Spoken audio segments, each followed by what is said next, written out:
Viewers, welcome to my YouTube channel. Here is CBTV. It's all about culture and Africa culture promotion. Yeah, today we are coming to talk about Africa culture in Ghana. Yeah, we are coming to talk about Hogbetsotso festival celebrated in Ghana.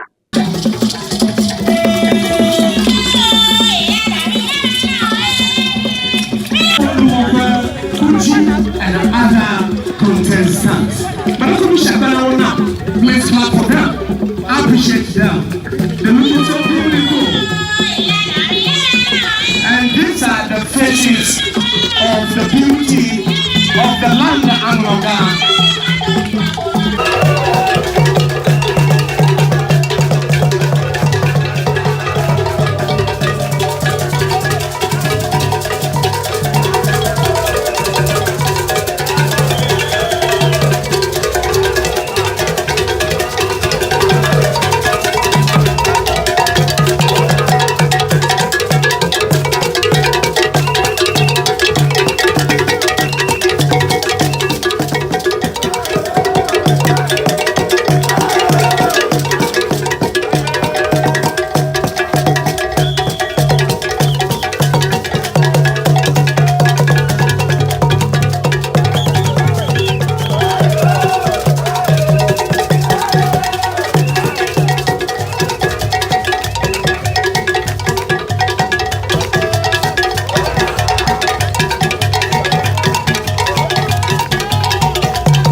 The festival is celebrated to commemorate the migration of the Anglo people from Togo to Ghana.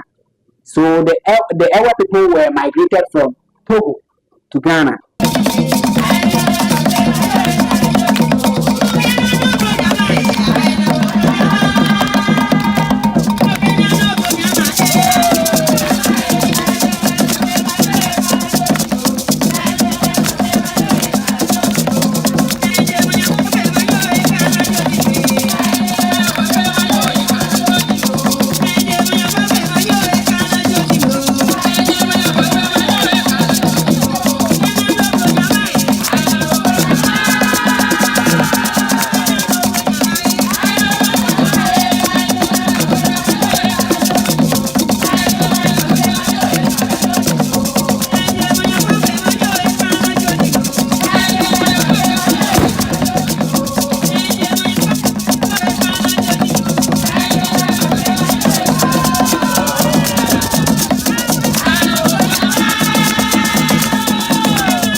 Jeje Vinyelo, Yeto Jeje Vinyelo, Anaga Blahanye Heji, Namaga Nyohanye Heji, Anaga Blahanye Heji, Namaga Nyohanye Heji.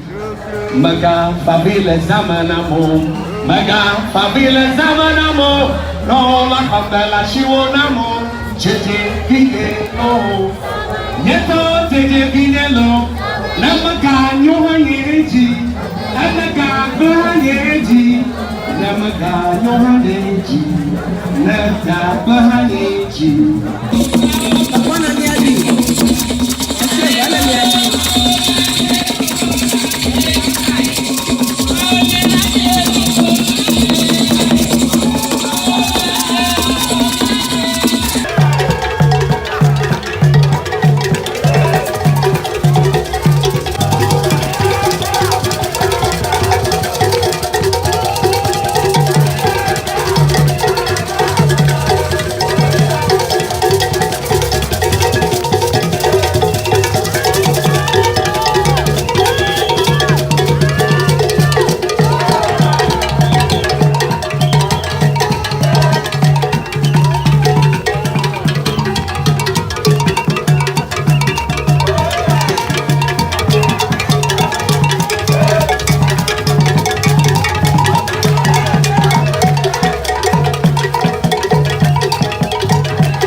Hogbetsotso means festival of migration in an Ewe language. The festival typically takes place in November and features various activities include.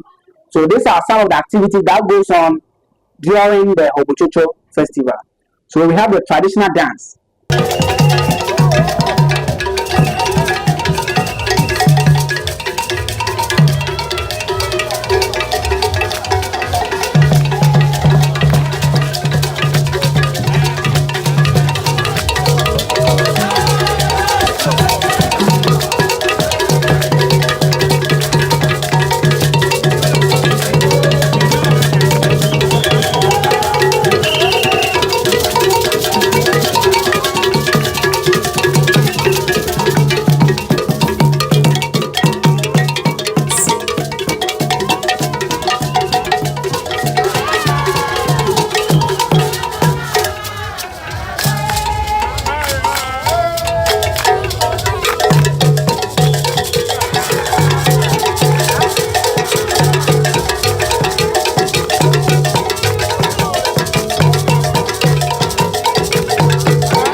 anya bloma.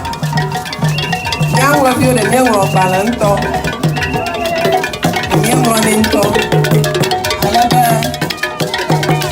I'm a babu gala boy. Call it. Call a show second. What am I second? A photo of PPM, I'm able. You can go and walk on Hogbetsotso block on Wado. Hogbetsotso, you know, be a man, you're like a Hogbetsotso. And then black man, I alcohol. All that woman, I him. It's a buy never Hogbetsotso for that banyo not rush you. I never no one, I don't know, Plantonchi. Not like I joke the alcohol. I can't let you go. Namanyo, I'm a man of Apple.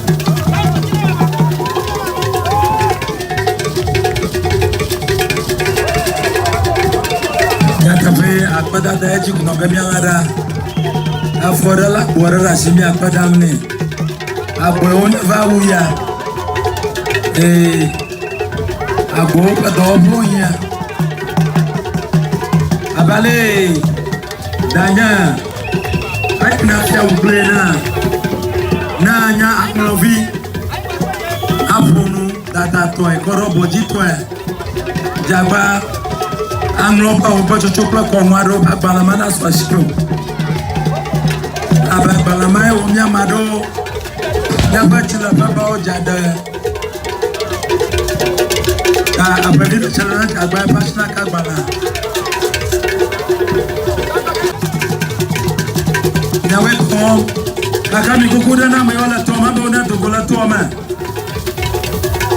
Mayokatala Tomona Dogo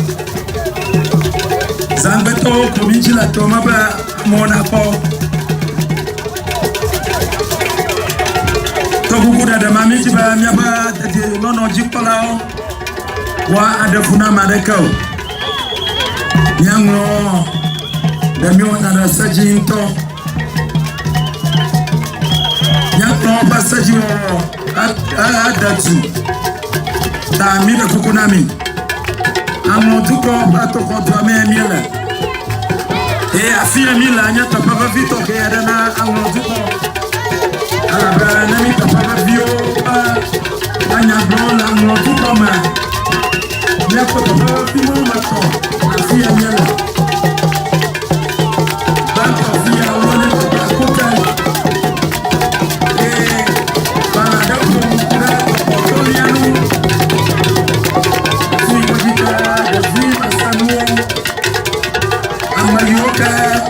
Amadongo okobao wabla yobangowa fio panola kapala fia oyaba tokotolia afia lewola fio kama nongo lako amu patia pame tokotolia sigamo afia bato valencia afime kapala toki bakarika majijio Wako sika pamono Nanyova Nyakoa deshi Tapoka via na garafia Oyawa Walipo Walipo Adbata Lete kujia sabe Anechi toke yade Alaba Nyako bio kuji sabe No nyamata dra Maraba adbada Anyafu data Ano nyaba Oba ukomuka vima Na tokotolia Tapa ikao kwa urukio bola Ako urukio nchila Kenya valimpoa Nina kutopea nila Badu shipaji Achiga Banko valia Sepa ya kwerua tolia Afime valimpoa Topea nila Ala tohe Agampa gabako topea kungo Enya hupapa Tadami pafia Iva kupato kere Afna nyangu yokata Jabaka Bale kaun ampaba Anglopa Hogbetsotso kono adawa Naswa shiu Apenani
kuda na me okatala tuoma. Me okatala tuoma mi da kukuna mi. Me okatala tuoma. Mi da kukuna mi ba mi da shi atuono.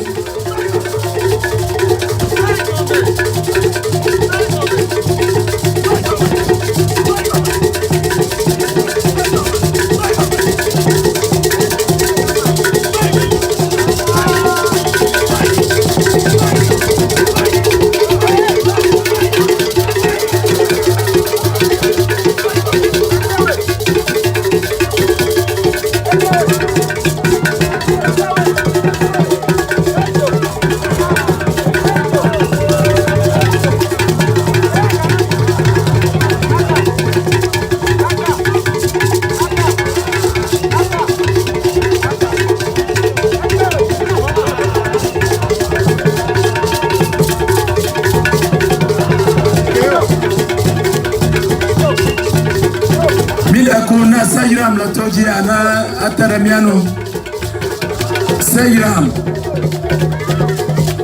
Meka alangona media okata la apoya mapo na oma Sayram kuada bila kumia uji Marako na nyaba ko teshi male show teshi daba reka mala show ko marako dogola tuama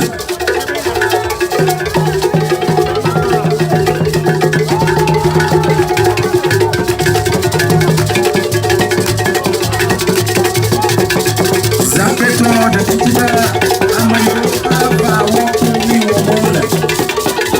Mida hukumi amayo kaka amayo no yiku mama shamana dola tuoma.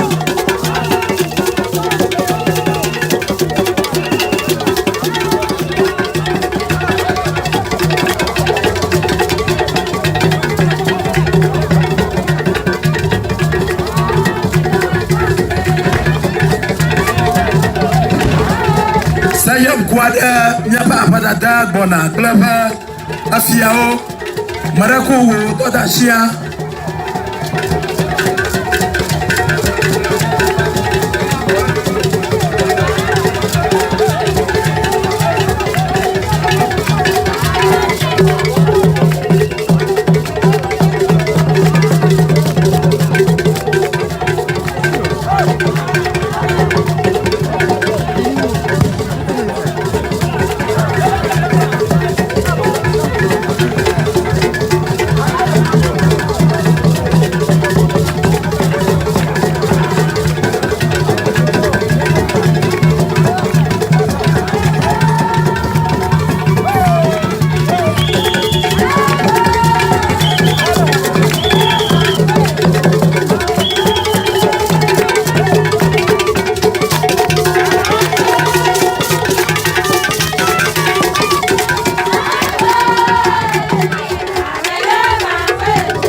So please,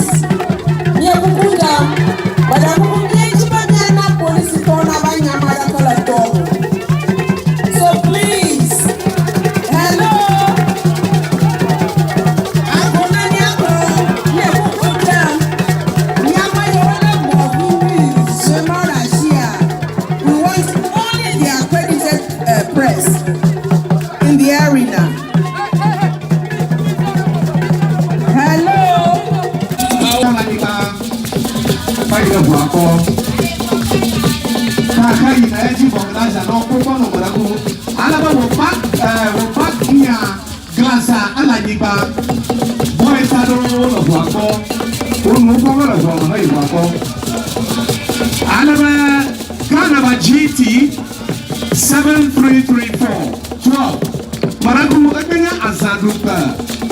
Electricians only. We had like to cut out on. Alabama Ambaha. Yeah, Anukumiam, Tahaino, Wako, Banana, Apple, Wako, GT 7334 90. Nizam, thank you.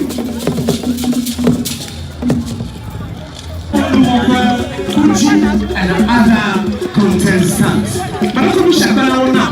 Let's clap for them. I appreciate them. The look so beautiful. And these are the faces of the beauty of the land and Angola.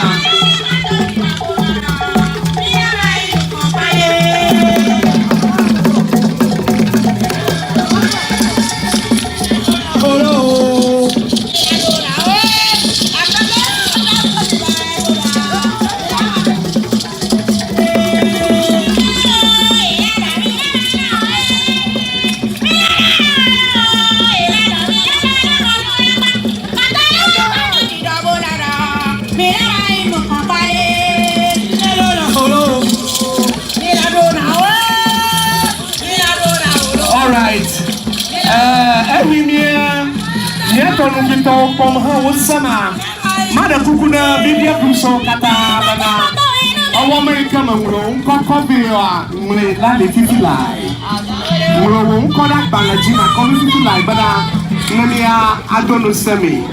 All the media groups are encouraged now to please write your names on a paper. Please bring it to the media table here and let us acknowledge you.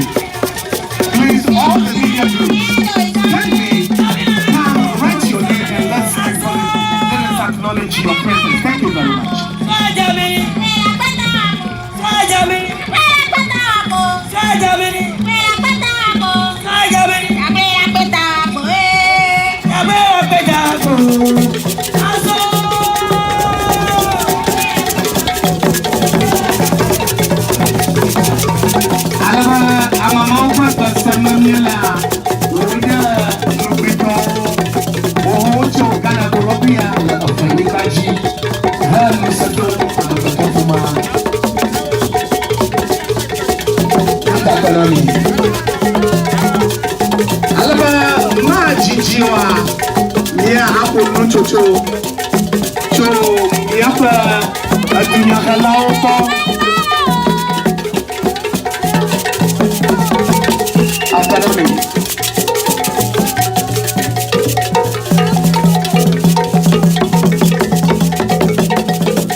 We have their traditional clothes, what is very beautiful. Yeah, what is very beautiful. They also do rituals and sacrifice to their ancestors.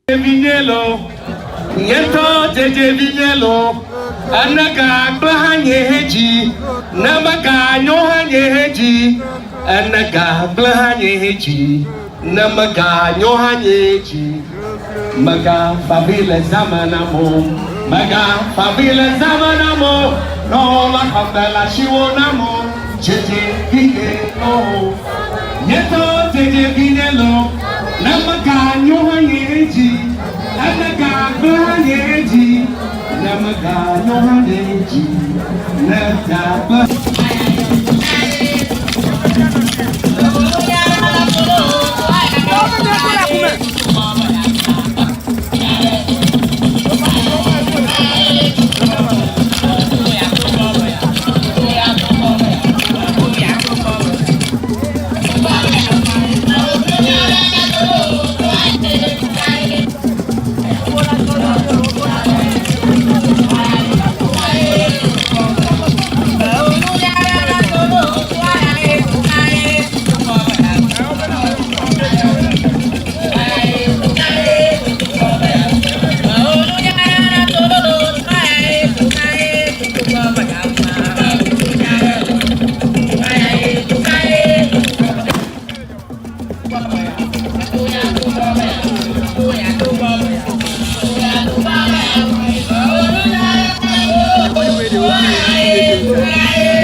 this one I still right. The money they do it, they open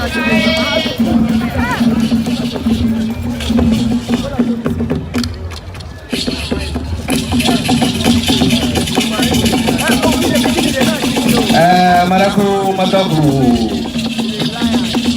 Papio mamao Maraku abuya Akamona amada Kenya JD 911119 JD 911119 Maraku dunia jamuro kwa jine ba utama bakata lanika Paida buako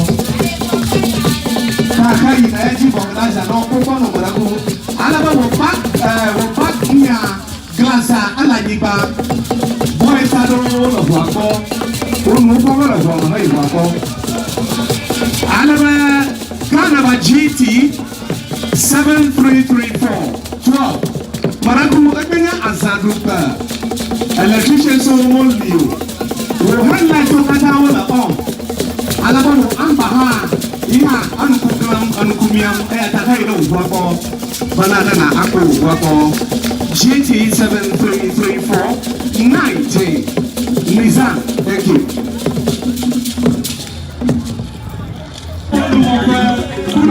And other contestants. But I could shut down now. Let's clap for them. I appreciate them. They look so beautiful. And these are the faces of the beauty of the land Angola.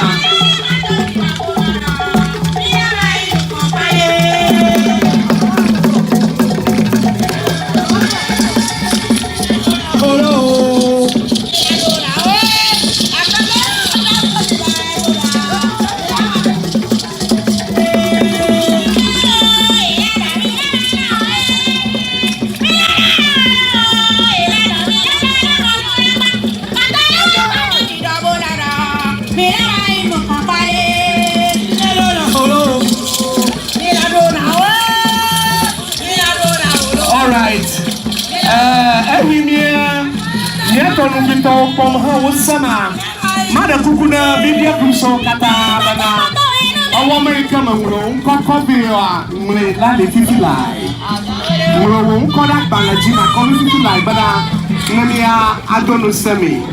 All the media crews are encouraged now to please write your names on a paper. Please bring it to the media table here and let us acknowledge you. Please, all the media groups, let me come write your name and let us acknowledge your presence. Thank you very much.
clans in Anglo land that are responsible for the pouring of libation. We have the Lampao and the Amladao. This one, the Lampao started it and the Amladao ended it. Nanama o nona daima akpe Lampao pla Amladao owe no chibodinya o chinami akpe. Some for DM banging him and Zoina Ado Badanami, the one now Naiji. Ama